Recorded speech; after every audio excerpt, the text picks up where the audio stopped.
Hola, ratones de biblioteca. Somos las lectoras de Waterhall. Y hoy os traemos nuestras lecturas del mes de octubre.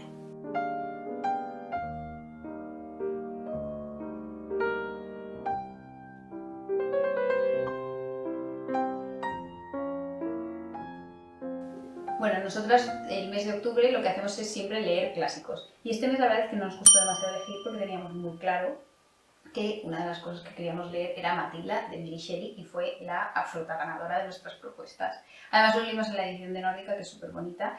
Y bueno, es una novela muy cortita que escribió Mary Shelley entre 1819 y 1820 y vio la luz en 1959, más de 100 años después. Matilda nos cuenta la historia de una niña que lo ha perdido todo y que está aparentemente sola en el mundo. Su madre fallece nada más nacer ella y su padre, que estaba locamente enamorado de la madre, las abandona a las dos. Entonces vemos cómo esta niña va creciendo, sintiéndose siempre muy sola, hasta que llega un punto en el que la figura de su padre reaparece en su vida, con lo cual ella piensa que ese amor que ha perdido lo va a recuperar. Trata unos temas muy delicados, de una forma muy, diríamos hasta casi, con mucha sensibilidad y hasta casi bella, pero con ese punto de romanticismo tan grande que obviamente está presente en las novelas de Mary Shelley. Nosotros os vamos a contar hasta aquí.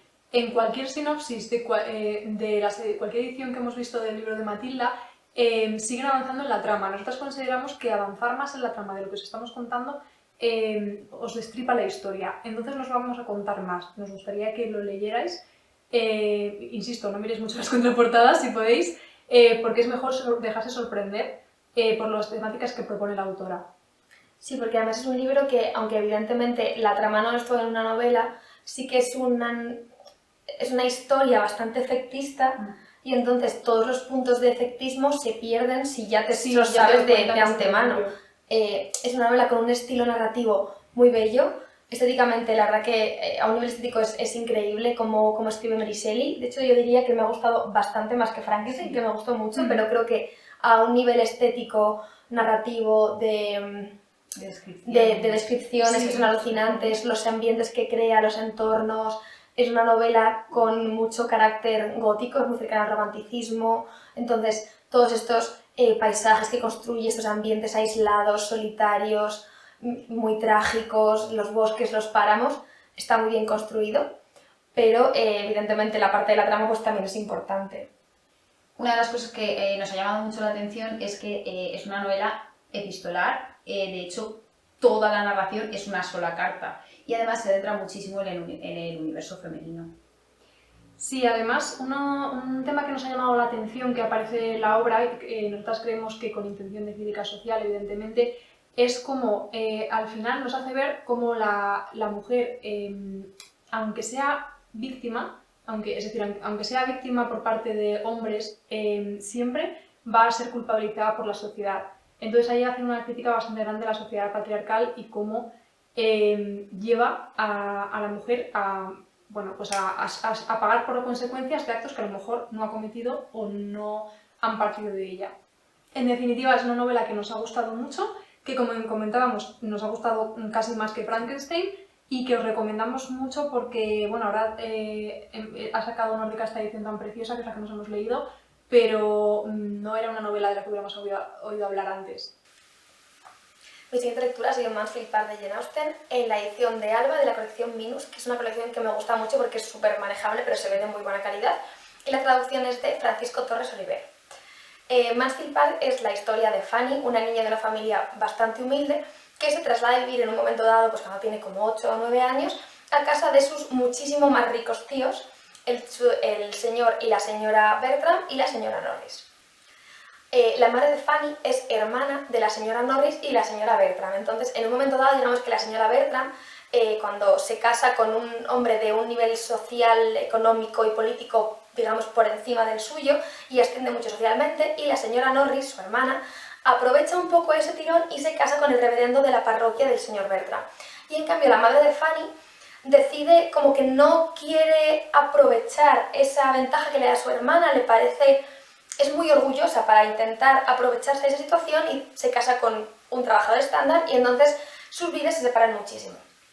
Pero bueno, en un momento dado deciden adoptar a una de las hijas de su hermana y bueno, pues es Fanny la que se va a vivir con ellos. ¿Qué pasa? Que por un lado ellos quieren acoger a una niña, a una de sus sobrinas, pero en todo momento ellos le dejan muy claro a Fanny que no es una de ellos. En todo momento le dejan claro que tiene un punto, o sea, que hay un punto de inferioridad en la relación que ellos tienen, ¿no?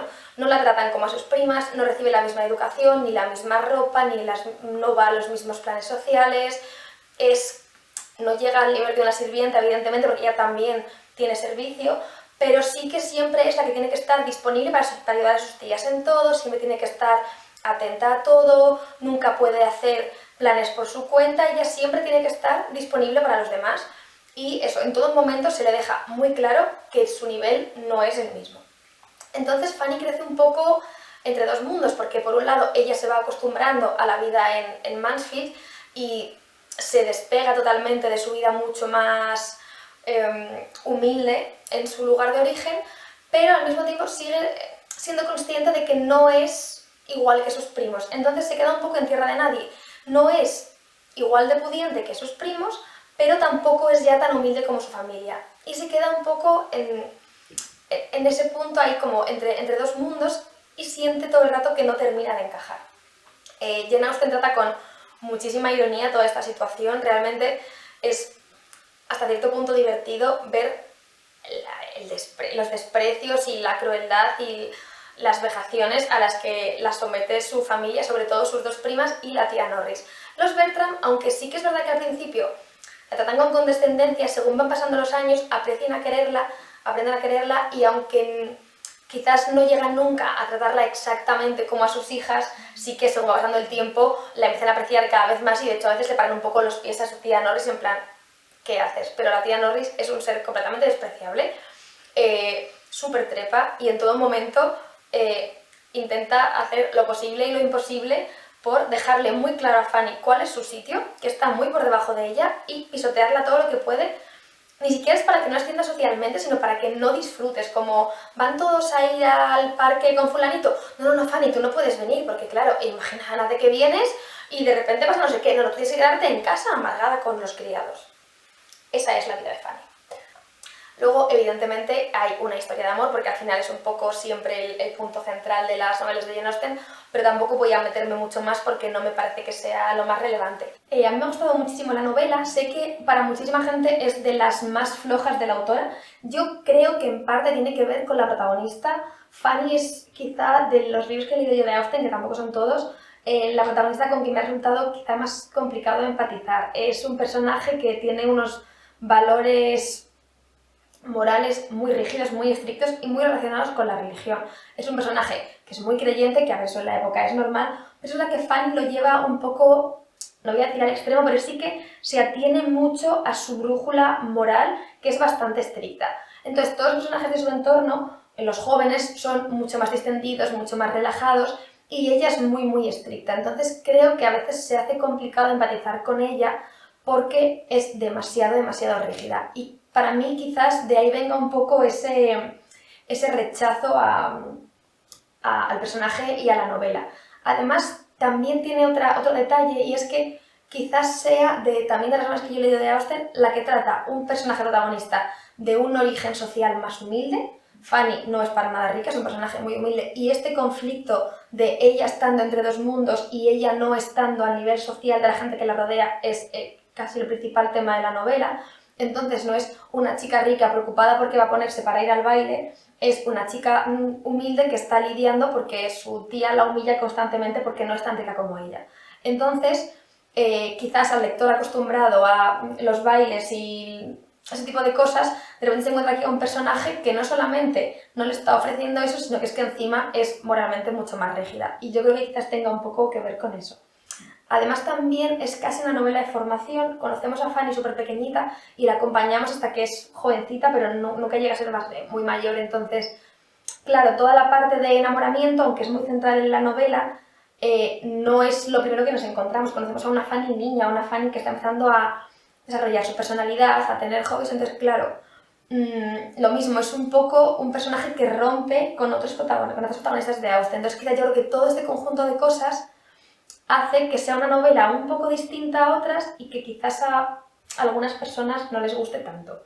Y quizás lo que a Sara precisamente le gustase más. Sí. Y luego para mí tiene una pega, que en realidad es algo que es bastante habitual de las novelas de Jane Austen, pero a mí aquí se me ha hecho un poco excesivo. Y es esta cosa que hace Jane Austen al final de la novela, en la que casi que te resume lo que le ha pasado a los personajes.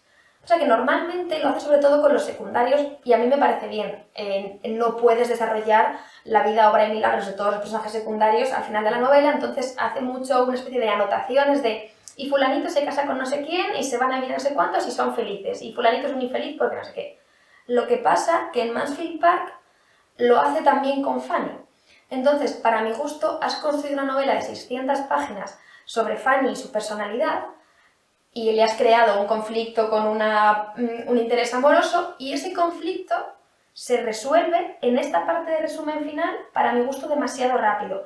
El resumen, esa solución es demasiado escueta, demasiado repentina y para mi gusto le falta un poco de desarrollo. A lo mejor, yo que sé, 20 páginas más en las que me desarrollas un poquito cómo, pues eso, es que no quiero entrar en spoilers, pero la resolución de este conflicto. Entonces, quizás eso sí que ha sido lo que menos me ha gustado. Pero bueno, para mí es una novela que merece muchísimo la pena. Me parece muy interesante eso, ese punto un poco distinto que tiene respecto al resto de novelas, con esos, ¿no? esos un poco contrastes con a lo mejor los protagonistas, creo que merece mucho la pena. Y bueno, a mí me ha hecho bastante pensar en que habitualmente encasillamos a Jane Austen, esa señora que escribe novelitas de amor con chicas ricas protagonistas, pero que si te vas un poco a pensarlo, construye un montón de personajes súper distintos y caracteres totalmente diferenciados, que vale, evidentemente el problema que enfrentan todas ellas es la necesidad de casarte porque eres una mujer del siglo XIX en Inglaterra, si no te casas no vas a ningún lado, pero construye un montón de personajes súper distintos. Es que no tiene nada que ver Elizabeth Bennet con Anne de Persuasión, con las hermanas de Sentido y Sensibilidad, con Lady Susan, bueno, es que Lady Susan ya es otra historia, pero con Fanny son personajes completamente distintos, ¿no? Elizabeth es súper soñadora, Fanny tiene, eso ya digo, una rigidez moral que de hecho a veces incluso le acarrea problemas, se le echa en cara que sea incapaz de apearse de su forma de ser y de sus decisiones, que es totalmente contrario a la forma que tiene de actuar Anne en Persuasión, donde de hecho tiene como... es una persona incapaz de tomar decisiones propias, sino que se deja llevar por lo que le dicen. Y a veces parece que Jane Austen escribe lo mismo una y otra vez siguiendo una fórmula, sin pararse a pensar que es que realmente está construyendo unos personajes femeninos muy complejos y muy distintos. Y a mí esto me parece pues que hay que remarcarlo un poquito. Así que nada, si sois fans de la autora, yo sí que os la recomiendo, pero eso, sabed un poco a quién os vais a encontrar. Fanny no es Elizabeth. El siguiente libro que me leí en octubre fue El viaje de Suna, de Hayao Miyazaki. El viaje de Suna es un manga que Miyazaki publicó en Japón en 1983, pero que en España no se había publicado. Lo ha publicado de forma inédita en español Salamandra Graphic, que yo no sabía ni que existía, es como la parte o la vertiente de la editorial Salamandra que publica novela gráfica. No, es que ahora todas tienen sección de novela Sí, gráfica. en general ahora todas tienen. Entonces, bueno, pues nos ha llegado al castellano esta obra que no había llegado todavía. Miyazaki, unos años antes de fundar Estudio Ghibli, se obsesionó con una leyenda tibetana que es la que adapta en esta historia, y él lo que quería era hacer una película de animación, como luego va a acabar haciendo cuando funde Estudio Ghibli, pero no tuvo los medios para hacerlo. Entonces, bueno, pues lo hizo en novela gráfica, lo hizo en manga, y es una historia que, bueno, lo que es el argumento se adapta más o menos a la leyenda tibetana, que básicamente lo que cuenta es la historia de un joven príncipe, que es Suna, que vive en un pueblo en las montañas, se supone que en el Himalaya, que está en decadencia porque las cosechas son muy malas. Entonces, de repente llega un viajero a punto de morir que le dice al príncipe: la única manera que tenéis para salvaros es conseguir unas semillas doradas, que le da una de muestra, porque él había conseguido unas en su juventud, que solo se pueden encontrar en un reino mítico que existe allá donde nace la luna y en el que viven unas criaturas que no son humanas. Entonces el joven Suna, en contra de la voluntad de su padre, el rey, y en contra de la voluntad de su pueblo, les abandona el pueblo para partir en un largo viaje en busca de estas semillas. Durante esta obra, Miyazaki va siguiendo básicamente el camino del héroe. Pues eso, es este joven, ¿no?, que recibe la llamada, sale del lugar en el que ha crecido y se va convirtiendo en un gran héroe por el camino.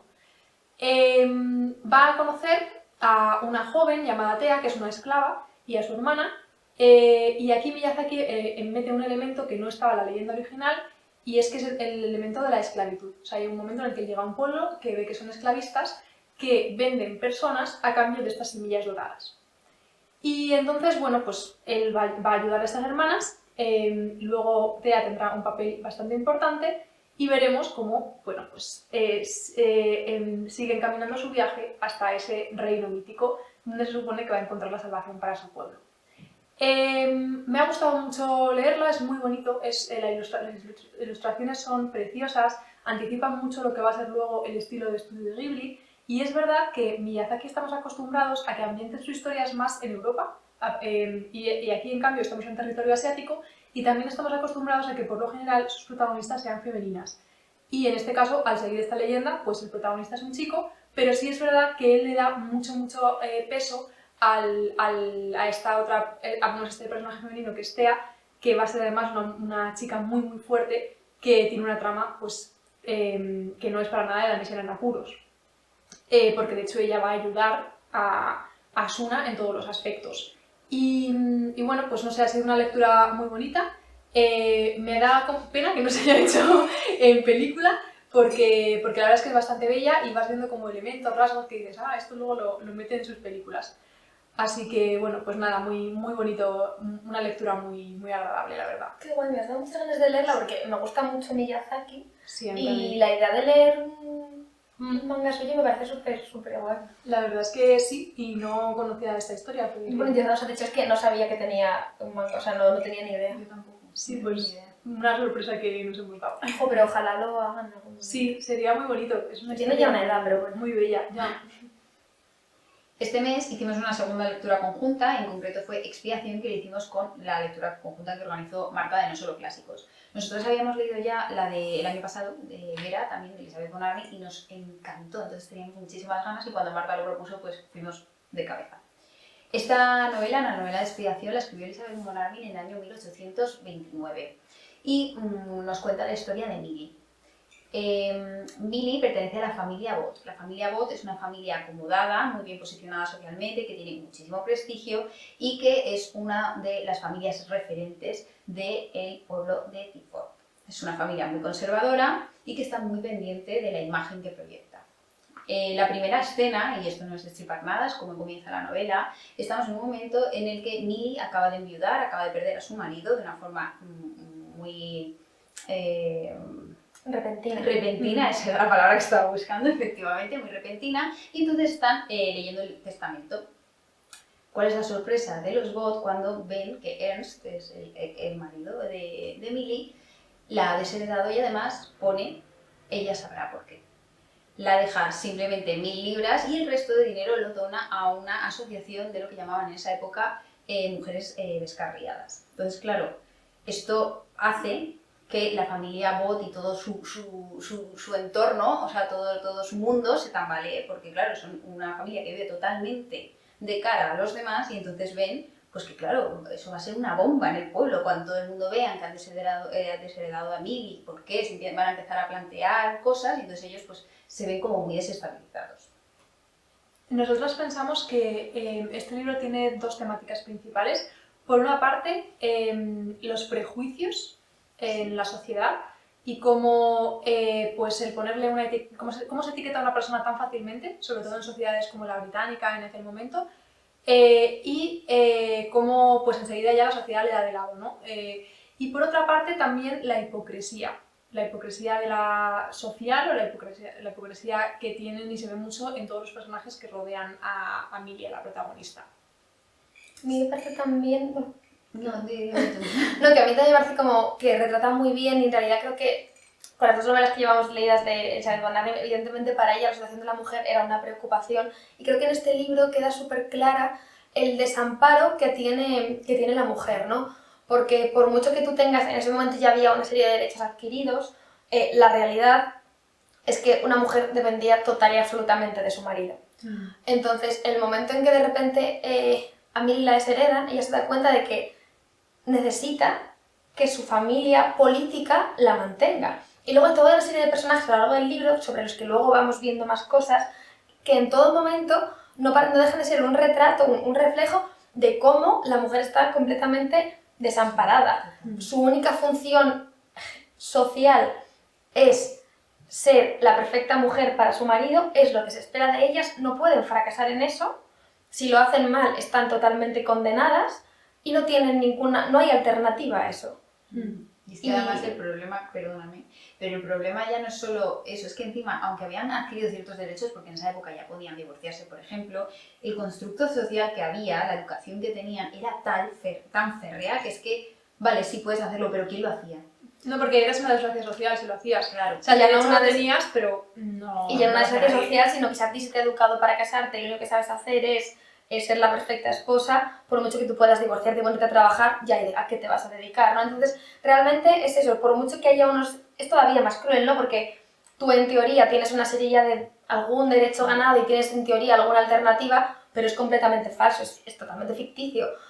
Tú sigues dependiendo de tu marido. Entonces, creo que queda súper bien reflejado, ¿no? Como esa especie de jaula en la que vivían las mujeres, ¿no? Que viven totalmente encorsetadas, obligadas a la infelicidad. O sea, es como si tu marido no te hace feliz, te aguantas y te mantienes en esa infelicidad porque no tienes alternativa. La alternativa es la calle. Con lo cual, ya está, viven sometidas y encorsetadas en la infelicidad de su marido. Si son infelices, evidentemente no todo el mundo es infeliz, pero es como que se ve muy bien que viven completamente encorsetadas y que no tienen alternativa, ¿no? Es como, claro, ante esa disyuntiva, ¿qué vas a hacer? Y creo que eso queda súper bien reflejado. Tengo mucha curiosidad con leer algo más de Elizabeth von Arnim, porque como que cada uno de sus libros, bueno, de lo que hemos leído y algún otro por ahí que sí que conozco el argumento, como que cada uno de los libros aborda un poco una problemática de la mujer y me parece muy guay. A mí me encanta, y luego además el estilo, o sea, es que Elizabeth von Arnim para mí tiene un estilo como muy fresco y es muy irónica. Entonces tú estás leyendo y siempre tiene ese carácter, es que este libro tiene así un poco de sátira. Entonces tú lo vas leyendo y tiene la maestría, en concreto en este, que está hablando mucho de, pues eso, de cómo prejuzgamos, ¿no? Y además hay varias escenas que es claramente eso, ¿no? Pero lo que hace es que pone al lector en la misma situación, o sea, a ti te presenta a Milly y tú inmediatamente te haces una imagen mental de ella, la juzgas y luego va evolucionando el libro y ya te das cuenta si la has juzgado mal o no. Entonces, creo que eso es algo muy virtuoso por su parte. Está muy bien. Y luego además una cosa que utiliza, yo creo que en Vera también lo utilizaba, pero no tanto como en Expiación, ¿no? Que recurre mucho al flujo de conciencia, o sea, es como que vas atendiendo a los pensamientos, pero son pensamientos como mucho más realistas porque en ocasiones resulta como atropellados, es como un pensamiento que se interrumpe por otro pensamiento y no me pareció complejo para nada, pero está muy bien hecho. O sea, esos pensamientos que tenemos, que estás pensando en algo y de repente se te cruza otro algo y vas hilando pensamientos, eso lo hace Elizabeth von Arnim en Expiación y es que está muy bien hecho. Y además, claro, aunque la protagonista es Milly, el punto de vista no está siempre sobre Milly, sino que a veces hay otros personajes. Sí. Y entonces, claro, también se ve un poco las distintas conciencias, digamos, o pensamientos de otros personajes. Y es muy guay porque de repente descubres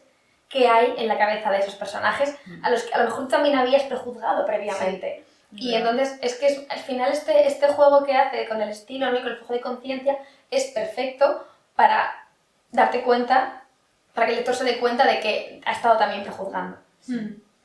Y luego también hay también una cosa que hace es que a pesar de que a veces se meta, como dices tú, en la cabeza de otros personajes, siempre vamos siguiendo a Milly. Es decir, que a lo mejor hay personajes que nos llaman la atención y de los que nos gustaría saber más o que creemos que tienen más trasfondo, pero nos vamos a quedar hasta donde ella sepa o hasta donde lleguen en su relación con ella. Y eso también es muy interesante el ver cómo realmente seguimos como su recorrido. Y bueno, en definitiva creo que ha quedado claro que es un libro que nos ha gustado muchísimo, lo recomendamos un montonazo, también recomendamos por supuesto Vera y tenemos bastantes ganas de leer alguna cosa más de esta autora porque es que nos parece que todo es buenísimo, que todo lo que escribe es que es fantástico. Mi siguiente lectura fue el 6º volumen de Leñadoras. Leñadoras es una serie de cómics, entonces tampoco me quiero enrollar muchísimo porque no tiene mucho sentido. Este volumen concreto está guionizado por Shannon Waters, que creo que es la guionista de toda la historia, con dibujo de Aime Sotuyo, no tengo ni idea de cómo se pronuncia este nombre, y color de Marta Laijo, edita Sapristi y traduce Inga Pelisa. Entonces, Leñadores es la historia de 5 niñas que se van a un campamento de verano, se hacen súper amigas allí y tienen aventuras. Lo que en principio parece un campamento normal, pronto resulta estar ambientado en una especie de sitio donde pasan un mogollón de cosas, empiezan a tener eventos sobrenaturales, mágicos, aparecer deidades, criaturas mágicas y problemas espaciotemporales. Según avanza la trama, es verdad que empieza a haber una cierta continuidad, o sea, los eventos que han acontecido en los primeros volúmenes tienen relevancia en los que van más adelante, aunque creo que si alguien los leyera sueltos tampoco pasaría nada. No me quiero enrollar muchísimo más porque realmente no tiene sentido, no deja de ser aventuras sueltas, este es el 6º volumen y en cada una de ellas vienen 2 aventuras, entonces tampoco tiene mucha más cosa. El dibujo es muy cuco, es una cosa muy tierna, muy colorista. Entiendo que el público potencial de esto es un público adolescente y preadolescente, aunque a mí personalmente me gusta mucho. Son muy divertidos. Son muy divertidos, son muy tiernos y creo que creo que la idea de la autora en todo momento también es construir unos referentes femeninos guays, valientes, divertidos para las niñas y las adolescentes de hoy en día. Son muy diversas y al final un poco, claro, ellas son totalmente distintas unas de otras y se encuentran a problemas muy gordos y totalmente inesperados para ellas, algo que no se esperan de un campamento, no es tener que luchar contra una deidad griega. Entonces, claro, como que poco a poco entre esa aventura van descubriendo cuáles son los valores de cada una de ellas, que el hecho de que sean diversas no las hace peores, que el hecho de que una sea un cerebrito de las matemáticas y otra sea súper ágil pero sea menos avispada, no pasa absolutamente nada, ¿no? Como que empiezan a aprender a valorar las habilidades y talentos que tiene cada una de ellas y cómo todo eso conjugado en equipo pues es lo que les da la verdadera fuerza. Y bueno, pues evidentemente el valor de la amistad. Sí. Y bueno, creo que es un poco la idea de los cómics, ya digo, son muy cucos, a mí me parecen muy bonitos, muy tiernos, muy divertidos, se ven súper rápido, pero pues eso, yo lo recomiendo mucho, pero que sepáis también a lo que vais. Si esperáis una novela gráfica súper profunda, pues no es lo que tenéis que leer. Es un regalo ideal para adolescentes, ahora que vienen fechas de... Sí, es un regalo ideal para adolescentes y preadolescentes también. Incluso yo creo que a partir de 10, 11 años ya me parece que ya pueden leerlo. Sí, yo creo que sí. Igual te van a preguntar alguna cosilla de algún personaje o alguna trama un poco más compleja, pero a partir de 10, 11 años me parece... Sí, es una edad bastante ideal. Ahora llega el momento más emocionante de todo el wrap-up. Porque Sara ha leído 100 años de soledad. Pero no solamente es que lo haya leído, es que no nos ha contado absolutamente nada de su opinión al respecto. A mí, un audio. Claro, a Lucía y a mí es un libro que nos encanta. Sara aún no se lo había leído y tenemos unas ganas tremendas de saber qué le ha parecido. Sí. Lo único que nos ha dicho estos días era como, bueno, que sepáis que voy por la página 150, llevo el 80% del libro. Y es todo lo que sabemos al respecto. Nada más. Y además no os voy a decir lo que me pareció hasta el final de mi exposición. Entonces, he de decir que además yo con este libro iba como un poco a ciegas en el sentido de que no sabía si me iba a gustar o no, porque hay gente que me ha dicho que lo iba mal, gente que, como ellas, que me fío mucho de su criterio, que les flipa, y gente que me decía, no te va a gustar nada, gente que me decía, pues no sé. Entonces yo no sabía muy bien qué me iba a encontrar. Así que bueno, vamos al lío porque ya las he hecho sufrir bastante. Así que nada, bueno. 100 años de soledad es una novela escrita por Gabriel García Márquez, que es Nobel de Literatura y fue publicada en 1967. Es una novela que está considerada uno de los mayores exponentes del boom latinoamericano que tuvo lugar en torno a los años 60, obviamente en Latinoamérica. Entonces, esta novela lo que hacemos es seguir a la familia Buendía durante 7 generaciones. Es una novela que aborda muchísimos temas, es una novela compleja, o sea, no compleja de leer, sino compleja en la cantidad de cosas que aborda. Uno de los principales temas que trata es el tema de la soledad. La soledad es como si fuera una especie de plaga en los Buendía, como una especie de enfermedad genética, porque es como que todos esos personajes están destinados a estar solos. Yo creo en parte por su incapacidad de amar al prójimo bien o de amarse incluso a sí mismos.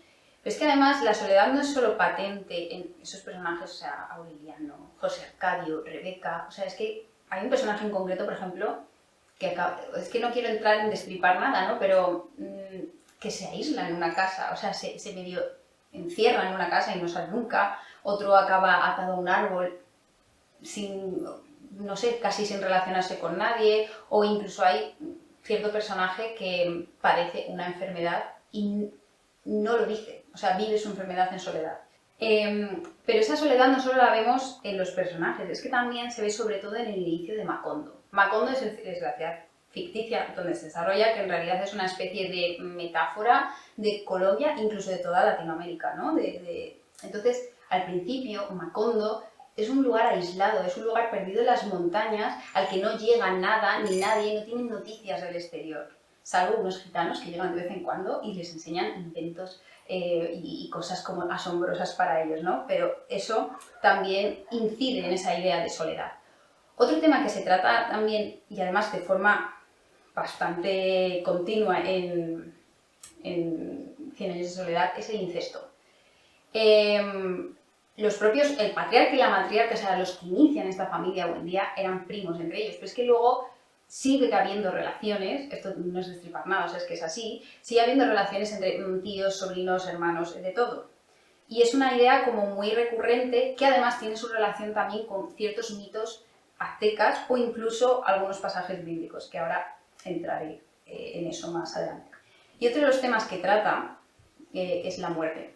O sea, la muerte que al final es una cosa que, bueno, ya sabéis que a mí me obsesiona, pero es una cosa que obviamente todos vamos a morir, no pasa nada, es parte de la vida, pero aquí es muy interesante porque los caminos de los vivos y de los muertos se entrecruzan. A veces el mundo de los vivos y el mundo de los muertos entran en dimensiones conjuntas y los muertos forman parte de los vivos y siguen influyendo en los vivos. Entonces, bueno, yo diría que esos son los 3 temas más importantes, bueno, dentro de la familia y demás. A ver, espera, es que tengo que...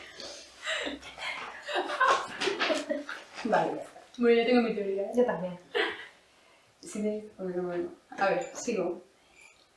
Una de las cosas que a mí me ha llamado muchísimo la atención de esta novela, yo sabía que era que tenía muchísimo realismo mágico, porque, bueno, boom latinoamericano, Gabriel García Márquez, 100 años de soledad, encima, o sea, que sabía que había realismo mágico, pero es una novela muy, muy simbólica. Tiene constantes alusiones a la Biblia, o sea, toda la novela tiene como pasajes que son como si fueran extraídos de la Biblia y llevados, bueno, de la mano de Gabriel García Márquez. Por un lado tenemos el Éxodo, toda la familia Buendía los inicios de la familia Buendía acompañados de otras personas, llegan después de una larga travesía en medio de las montañas a una tierra, esa tierra como prometida, y fundan Macondo. A mí eso, pues tipo Éxodo. El inicio es muy como el Génesis, o sea, al principio, de hecho hay una frase que es más o menos así, que dice Gabriel García Márquez: al principio no había nada y nada tenía nombre. Entonces ya llega Úrsula, que es la matriarca, y José Arcadio, que es el patriarca, que es como si fueran una especie de Adán y Eva, inician esa saga familiar.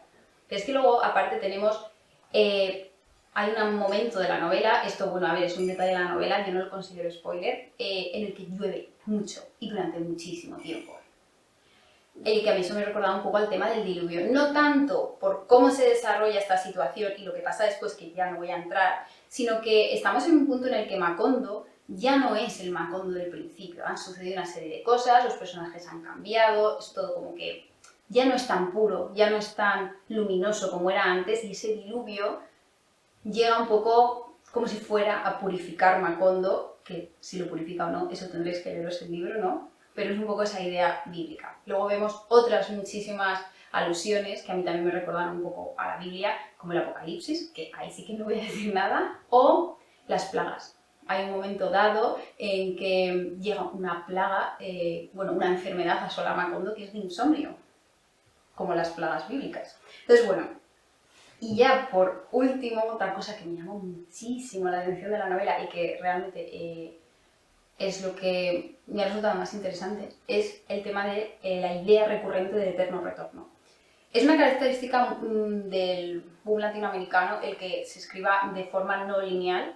Es un libro en el que todo el rato la idea del eterno retorno y del tiempo circular está muy, muy presente. Ya no solo en lo que es la trama, los propios personajes se llaman constantemente igual. O sea, Aureliano y José Arcadio, todos los hijos de los hijos de los hijos se llaman Aureliano y José Arcadio, y además tienen una serie de patrones asociados a la personalidad de los aurelianos y de los José Arcadio que también se van repitiendo. Pero es que además de todo esto, incluso el comportamiento de algunos personajes también es como cíclico. O sea, hay un aureliano concreto, y este es un detalle que tampoco considero destripar nada, que se dedica a hacer pescaditos de oro, peces de oro, los funde y los vuelve a hacer. O sea, es como todo el rato, generación tras generación, se van repitiendo ciertos acontecimientos, obviamente de forma distinta, pero es como muy recurrente. Pero es que además, no solo el tiempo es circular, sino que el desarrollo espacial es circular. O sea, en el centro de la casa tenemos el laboratorio, que no voy a decir qué se hace en ese laboratorio ni qué pasa, porque también sería revelar demasiado, es como el epicentro, al que rodea la casa Macondo y al que rodea el pueblo de Macondo. O sea, es todo como un perfecto círculo. O sea, es que eso me ha parecido totalmente alucinante. A ver, ahora me voy a meter con el estilo. Obviamente es que decir que Gabriel García Márquez es un magnífico escritor me parece como absurdo. O sea, está escrito de una manera, es bellísimo. O sea, ya no solo que sabe o sea, la estructura, la creación de personajes, que también me mete en un momento, es muy buena, sino las descripciones que hace, las palabras que escoge. Está tan bellamente escrito, pero es que luego además, con el realismo mágico, él genera unas imágenes, o sea, tú el acto de leer es bello, porque es bello. Es que las imágenes que sugiere Gabriel García Márquez y que consigue que el lector cree en su cabeza es de una belleza estética, o sea, es poesía pura, es lírica, o sea, es precioso. En cuanto a los personajes, bueno, para mi gusto están bastante mejor los personajes femeninos que los masculinos. O sea, a mí me han gustado, no, al revés, me han gustado mucho más los personajes femeninos que los masculinos. Los masculinos están bien, pero a mí los personajes femeninos me han encantado. Mi favorito es Úrsula. O sea, el personaje de Úrsula es absolutamente brillante, además es una mujer súper longeva, súper fuerte, que es el pilar de la familia, es la que se da cuenta realmente de todo lo que pasa, no se le escapa nada y es una mujer valiente. También me gustó muchísimo José Arcadio el primero, porque me dio muchísima ternura, es un hombre muy soñador, es un hombre muy idealista, a veces un poco incluso infantil. Y bueno, a mí son los dos personajes que más me han gustado. Ahora voy a decir lo que me ha parecido, después de este análisis eterno, lo que me ha parecido. A ver, a mí me ha gustado mucho la novela, o sea, me ha gustado mucho, no me ha encantado quizá como a vosotras, o sea, no entra en mi top de libros del mundo mundial, no, y voy a decir por qué. Que yo hace muchos años que lo leí, tendría que releerlo para valorarlo. Yo me lo leí hace pocos años y sigo manteniendo que es de mis novelas favoritas. A ver, voy a decir por qué, o sea, a mí he de reconocer que también es un poco por la idea esta del tiempo de generación tras generación, lo cíclico, que quizá la última generación me sobraba un poco. O sea, es como que me parece como muy perfecto hacia mitad pasado y ya lo último es como que se me hizo un pelín repetitivo. Un pelín. Es la única pega que le pondría. O sea, yo le pondría eso, un 7,5, un 8. Pero me ha gustado mucho el libro. Lo que pasa es que ya digo que esa parte a mí se me hizo un poco más pesada. Quizá yo es cierto que iba como muy sujeta, ¿no?, a lo que me iba a encontrar y eso me ha ayudado a poder enfrentarme al libro con unas expectativas muy neutras, pero es cierto que como oyes constantemente que es un libro maravilloso, que es que bueno, que es que tal, yo creo que eso juega un poco en contra, creo. Sí. Además, no solo en este libro, en cualquiera, porque tú te construyes en la cabeza una idea y a veces pues esa idea pues no es. Yo sí que recomiendo a todo el mundo que vaya a leer este libro que se haga con un árbol genealógico, porque es que como todos los personajes se llaman igual, es horroroso, o sea, es que te pierdes. Entonces, bueno, yo me cogí un árbol genealógico en el que además me lo cogí de internet y vienen muchísimos spoilers. Pero a mí, benditos spoilers, porque es que si no, te pierdes. Es que como todos se llaman igual, si no te dicen Aureliano, el que hace ta ta ta ta ta ta ta ta, pues es imposible. Que personalmente es una novela que está tan bien escrita y está tan bien hecha, que el tragarte algún que otro spoiler es totalmente insignificante, o sea, no pasa absolutamente nada. Yo, tanto si creéis que os va a gustar como si no, sí que recomiendo que la leáis. Porque a nivel literario es perfecta, o sea, es que está muy bien hecha. Y luego, en cuanto a trama, pues os podrá resultar más o menos atrayente, no sé, o sea, a mí ya os digo que el final sí que se me hizo un pelín pesado porque es como que se me repetía un poco, pero vamos, que yo lo he disfrutado, o sea. Así que bueno, vosotros veréis, no sé vosotras qué os esperabais, si me iba a gustar o no. Yo creía que justo eso, que te iba a gustar, pero que no te iba a parecer en plan, madre mía, libro de mi vida, pero que te iba a gustar mucho. Sí, por creación de personajes, por estilo, te iba a gustar. O sea, es un poco la línea de la idea que teníamos, yo creo. Sí. Sí. No he conseguido mantener la emoción hasta el final, es que me conocen demasiado bien. A ver, es que ya cuando hemos empezado a hablar con emoción del libro, como, vale, le ha gustado. Obviamente. A ver, creo que es difícil que no te guste un libro tan bien escrito. Sí, Luego otra cosa es que ya Sí, digas... sí creo que es entra en mi muy top, no entra en mi fácil top. que te lo venden tan como madre mía la obra cumbre y que de repente digas, bueno, me ha gustado, pero tampoco sé si. Eso no es Y verdad. aparte, yo creo que llega un momento en la vida en que a lo mejor si lo lees con 15 años te parece absolutamente fascinante y si lo lees con 30 y pico es como, vale, me ha gustado Sí, mucho, pero he leído muchas cosas en la vida y no sé si es el libro más perfecto de la vida, pues igual no. Tengo curiosidad porque lo releas, porque Nuria ya sí que lo ha releído hace poco, entonces... Yo no sé, yo lo leí de con 15, adolescente y no he vuelto a leerlo. Ay, es que me pica Y mucho. tengo muchas ganas de A mí me parece que leerlo. es una experiencia estética Creo que es que verdad, creo que me va a en gustar, general, obviamente. pero es que en este libro en concreto, es que la experiencia de leer es muy bella, es lo que estabas tú diciendo, y a mí es que es lo que más me llevo de ese libro, Sí. es lo maravillosamente bien que está escrito. Igual el año que viene. Sí, es que tienes que darle ahí candela, porque yo tengo mucha curiosidad por saber tu relectura que te sugiere, si sigue siendo tan o... Bueno, a ver, así que nada, animamos. Mi última lectura del mes de octubre fue Una hora de fervor, de la escritora y filósofa francesa Muriel Barbery. Puede que suene la autora por otra novela que en su momento fue un bestseller en 2006, que es La elegancia del erizo. Yo recuerdo que La elegancia del erizo me la leí de adolescente, justo cuando salió, y después, como 3 años después, hicieron una película también, pero bueno, en general tenía un recuerdo de haber leído una novela pues como muy bella, muy bien escrita, con la que me había sentido identificada sobre todo con la protagonista, que era así una niña muy especial y en la que el arte, la belleza, el amor y la amistad tenían mucha importancia. Entonces, Muriel Barbery ha publicado más novelas, al parecer, durante estos años. Creo que no han sido grandes éxitos de ventas o que no han llegado a mí. Yo no lo sabía, luego lo he mirado. Pero esta de una hora de fervor como que ha tenido más tirón. Y a mí me lo dejaron y entonces pues digo, bueno, pues me lo voy a leer. Y bueno, me ha parecido una novela muy bella, muy bella. Cuenta la historia de Haru Ueno, que es un marchante de arte japonés. Y la novela empieza en el momento en el que él está a punto de morir y hace una retrospectiva sobre su vida. No me acuerdo exactamente el año, pero es muy próximo a la actualidad. Entonces él está en un jardín y lo que está pensando es que su vida ha girado en torno a una flor. Y luego piensa, bueno, más que, sí, en torno a una flor, pero sobre todo en torno a 3 hilos, que son el arte, la amistad y Rose. Rose es un personaje del que yo personalmente no os quiero contar nada, porque para mí es un spoiler hablar de este personaje, pero si os leéis cualquier sinopsis del libro os lo destripan. Yo os recomiendo que no os leáis ninguna sinopsis del libro, pero digamos que a lo mejor ahí podríamos meter pues, más la parte de amor en torno a ese personaje. Entonces, bueno, pues nos retrotraemos al pasado y nos retrotraemos a los años 70. Es una historia que va desde los años 70 hasta la actualidad. Y vamos viendo la vida de este hombre, que es un hombre, pues, como os digo, al que le fascina el arte. Para algo es un marchante de arte, se dedica a ello, pero le fascinan todos los aspectos de su vida.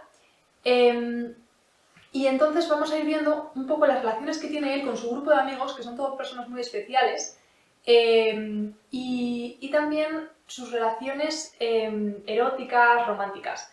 Haru es un hombre que presta mucha atención, como os decía, a la belleza, pero nunca se casa, digamos que no tiene como una relación estable a lo largo de su vida, aunque le gusta más que el romanticismo, yo diría el erotismo y la belleza, se siente muy atraído siempre por mujeres occidentales y tiene muchas amantes a lo largo de su vida. Entonces vamos a hacer, mientras hacemos el recorrido por su vida, aparte de ver estas relaciones de amistad o las relaciones que tiene con el arte, pues vamos a ver estas relaciones que tiene con distintas mujeres, algunas de las cuales le van a marcar mucho, sobre todo una de ellas, que es una mujer francesa. El estilo de la novela recuerda un poco a la forma de narrar que tienen los autores asiáticos, sobre todo los autores japoneses, porque es un estilo muy leve, un estilo casi poético, o sea, bueno, casi no, es que en muchos momentos es muy poético, es prosa poética en algunos fragmentos, en algunos apartados del libro, y ya os digo que es una historia que es muy curiosa, que trata mucho el tema de la muerte, mucho, o sea, hay muchos personajes en el libro que mueren, que trata mucho el tema del suicidio, que también es un tema que que sale mucho también en literatura japonesa, porque obviamente es una problemática muy real.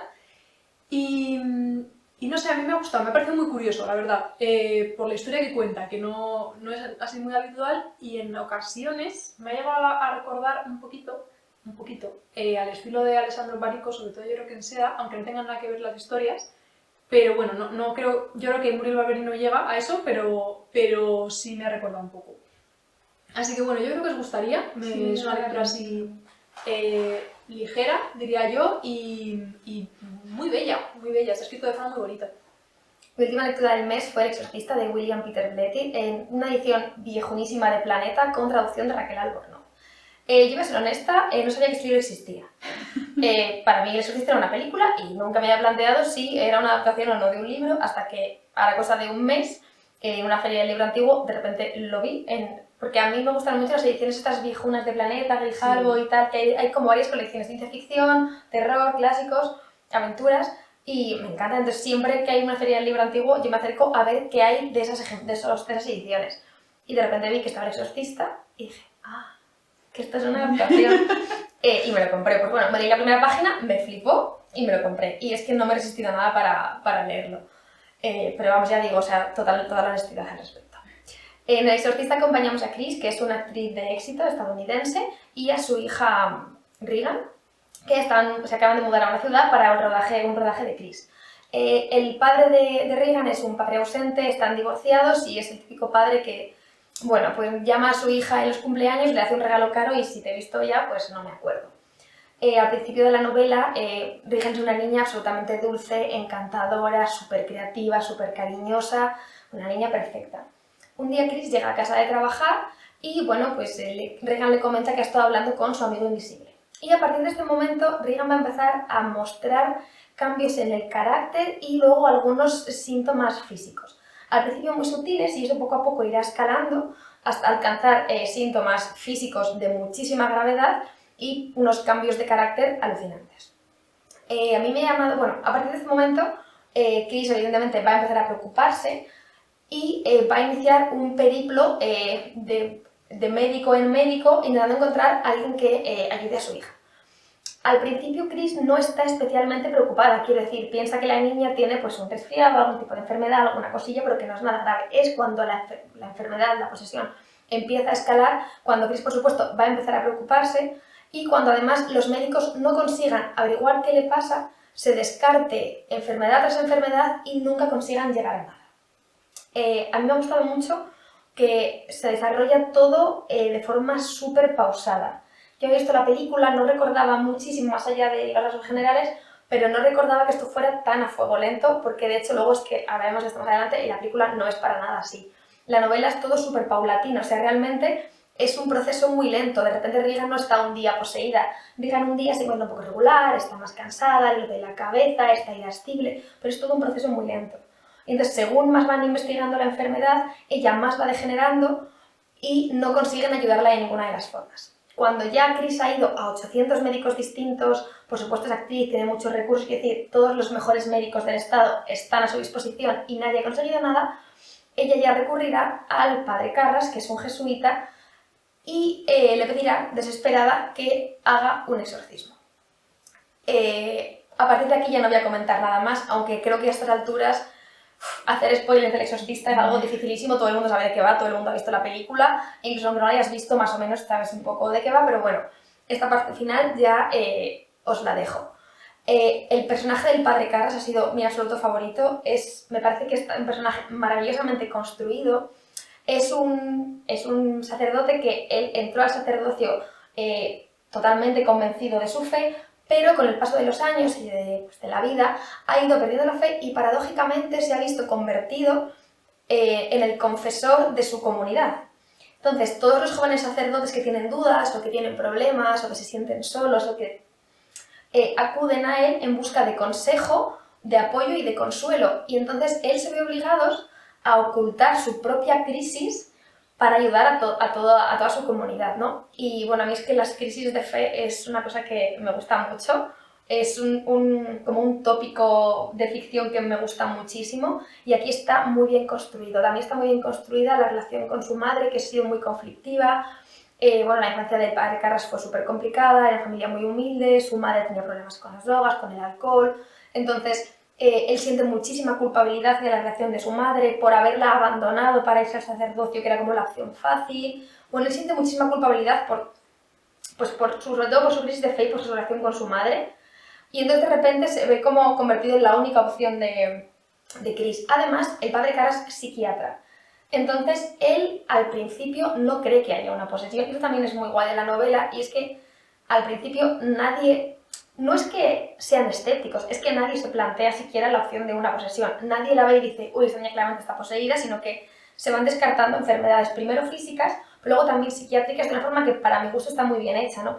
Evidentemente, una niña que ha sufrido el abandono de su padre, es muy lógico que primero intente llamar la atención, si me pongo mal a lo mejor llaman a mi padre, que también esté somatizando la culpabilidad por el divorcio de sus padres, y todo eso se trata en la novela y son las primeras hipótesis de los médicos. Y entonces cuando van descartando cosa tras cosa tras cosa, al final no les quedará más opción que la posesión. Y esto está súper bien construido. A mí luego el final me ha gustado muchísimo. Hay quien dice que es previsible, quizás lo sea, pero a mí me parece que es redondo. El estilo también es muy curioso, es frío casi, analítico, como que intenta narrarlo todo con muchísima objetividad y como no queriendo ser nada emocional, sino ser súper analítico, describirte los personajes, las situaciones, los síntomas de forma como muy fría. A mí esto la verdad que me ha parecido muy curioso y me ha gustado. Y después de leer la novela, vi la película.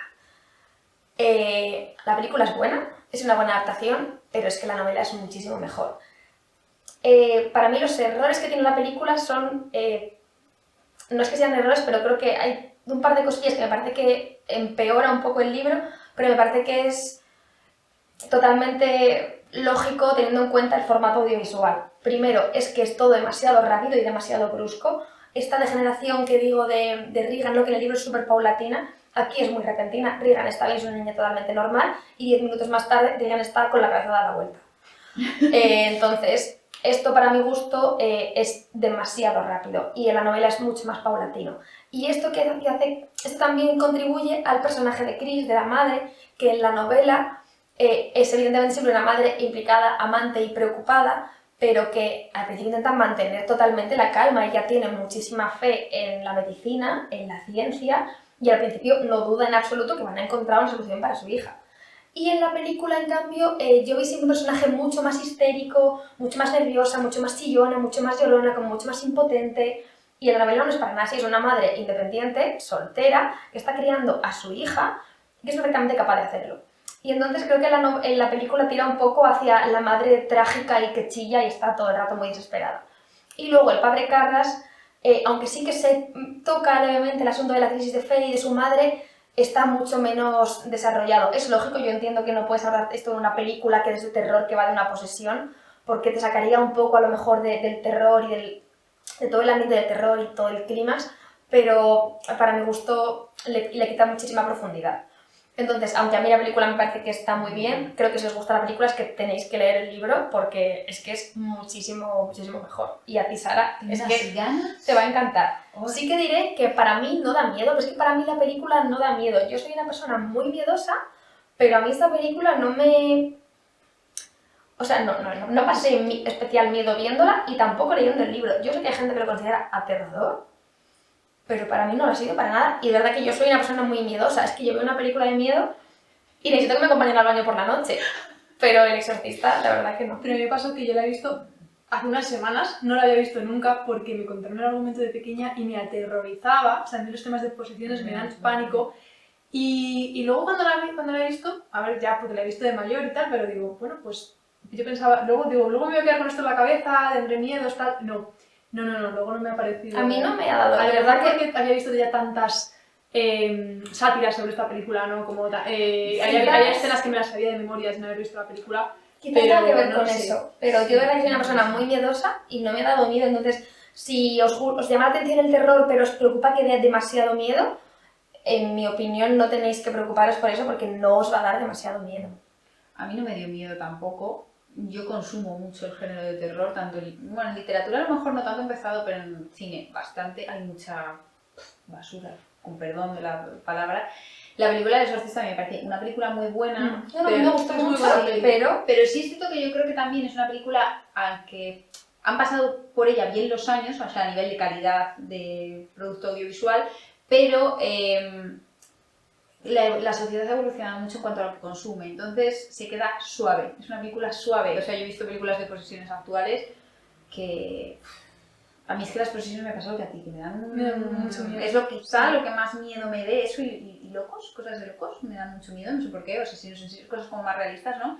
Pero posesiones me dan mucho miedo. Y yo creo que lo que le pasa a esta película es eso, ¿no? La sociedad actual está como mucho más acostumbrada a cosas mucho más fuertes, entre comillas, y se nos hace eso. y se nos hace un poquito suave. Sí. Y nada, estas han sido todas nuestras lecturas del mes. Contadnos por favor si habéis leído alguna de ellas, especialmente contadnos qué opináis de Niños de Soledad, qué opináis del Exorcista, qué opináis de Mansfield Park y qué opináis de Muriel Barbery. Y por supuesto contadnos lo que queráis en los comentarios. Y nada, hasta aquí el vídeo de hoy. Nos vemos en el próximo vídeo. Felices lecturas.